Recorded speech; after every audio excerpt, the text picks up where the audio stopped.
মানিকগঞ্জের সিংগাইর মডেল প্রাথমিক বিদ্যালয়।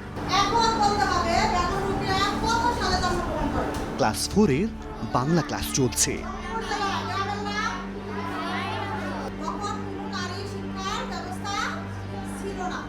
সমস্যা কিংবা অভিযোগ থাকলে কোথায় যান আপনারা? আমাদের শিক্ষা অফিস আমাদের অনেক সাপোর্ট দেয়। আমাদের যে কোনো সমস্যার সমাধানে তারা মানে অনেক সুন্দরভাবে সমাধান করে দেন এবং আমাদের অভিযোগ থাকলে সকলেই আমাদের শিক্ষা অফিসার এবং সহকারী শিক্ষা অফিসার মহোদয়গণ সুন্দরভাবে সেই বিষয়টাকে দেখেন এবং সেগুলো মানে আমাদের একটা সমাধান দেওয়ার চেষ্টা করেন। আমরা সিংগাইরের এই মডেল সরকারি প্রাথমিক বিদ্যালয়ে আছি। এখান থেকে আমরা বেরিয়ে যাব হচ্ছে সিংগাইর মানিকগঞ্জের যে উপজেলা শিক্ষা অফিস সেখান থেকে আমরা জানবো যে উপজেলা শিক্ষা অফিস থেকে কিভাবে কার্যক্রমগুলো সঠিকভাবে পরিচালনা করা হয়।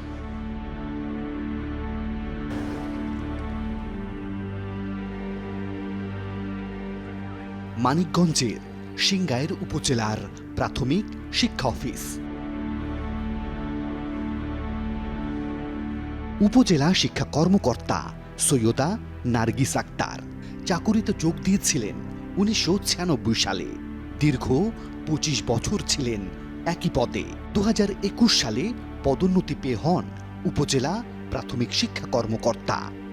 পদোন্নতি পেতে এত দেরি হলো কেন? আমি সরাসরি নিয়োগ, আমি ইউনিভার্সিটি থেকে পাশ করে সরাসরি এই পদে ঢুকছি। না, আমি সহকারী উপজেলা শিক্ষা অফিসার হিসাবে ঢুকছি। এরপরে একটা প্রমোশন হয়ে উপজেলা শিক্ষা অফিসার হয়েছে। আমার যে প্রমোশনটা হয়েছে ওটা কিন্তু 20-80 ওইভাবেই হয়েছে। আমি যে 20% ওই 20%-এর কোটাই কিন্তু আমার প্রমোশন হয়েছে। তো যদি 20% এখন 50-50 হয়েছে, এখন বিধিমালাতে 50-50। একটা ডিপার্টমেন্টের একজন যদি 20% হিসাবে পদোন্নতি পায়, এটা আসলে খুবই দুঃখজনক।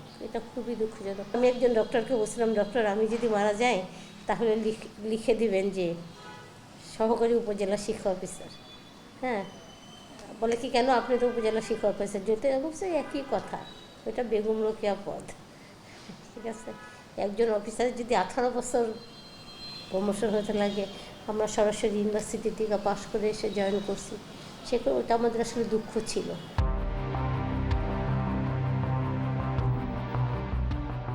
সালাউদ্দিন রুমি সহকারী উপজেলা শিক্ষা অফিসার্স অ্যাসোসিয়েশনের সাধারণ সম্পাদক। তার কাছ থেকে সহকারী অফিসার নিয়োগ, বিধিমালা এবং পদোন্নতির বিষয়ে একটু ধারণা নেওয়া যাক। আমাদের এই সহকারী উপজেলা শিক্ষা অফিসারের পোস্ট হচ্ছে 2601টা। এখন বর্তমানে কর্মরত আছে 1802 জনের মতো বর্তমানে কর্মরত আছে। বাদবাকি পোস্ট শূন্য। এবং আমাদের বর্তমান যে নিয়োগ বিধি, আগে নিয়োগ বিধিমালা ছিল না। আমাদের নিয়োগ বিধিমালা সেই 1985 সালে একটা হয়েছিল, পরবর্তীতে এসআরওর মাধ্যমে 1994 সালে সর্বশেষ নিয়োগ বিধি ছিল। এক্ষেত্রে চাকরি জীবনে জয়েন করার পরে সকলেরই আশা থাকে যে অন্ততপক্ষে চাকরি জীবনে একটিও হলেও পদোন্নতি নিয়ে যাতে করে আমরা আমাদের কর্মজীবন শেষ করতে পারি।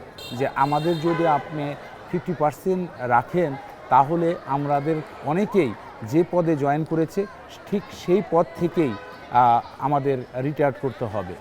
এটা একটা প্রাথমিক শিক্ষার মান উন্নয়নের ক্ষেত্রে একটি অন্তরায়। কারণ যেহেতু আমি আগেই বলেছি আমি মেন্টর, আমি যদি নিজেই হতাশাগ্রস্ত থাকি, আমি যদি নিজেই স্যাটিসফ্যাকশন যদি আমার না থাকে, তাহলে আমি আরেকজনকে শতভাগ মোটিভেশন দিয়ে তার শতভাগ কাজ আমি কিভাবে আদায় করতে পারব।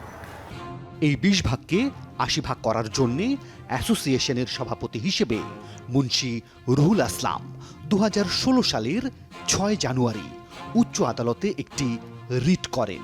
10 ফেব্রুয়ারি শুনানি শেষে 11 ফেব্রুয়ারি আবেদনটি খারিজ করে দেন উচ্চ আদালত। রিট খারিজ হয়ে যাবার পর প্রতারণার আশ্রয় নেন মুন্সি আসলাম।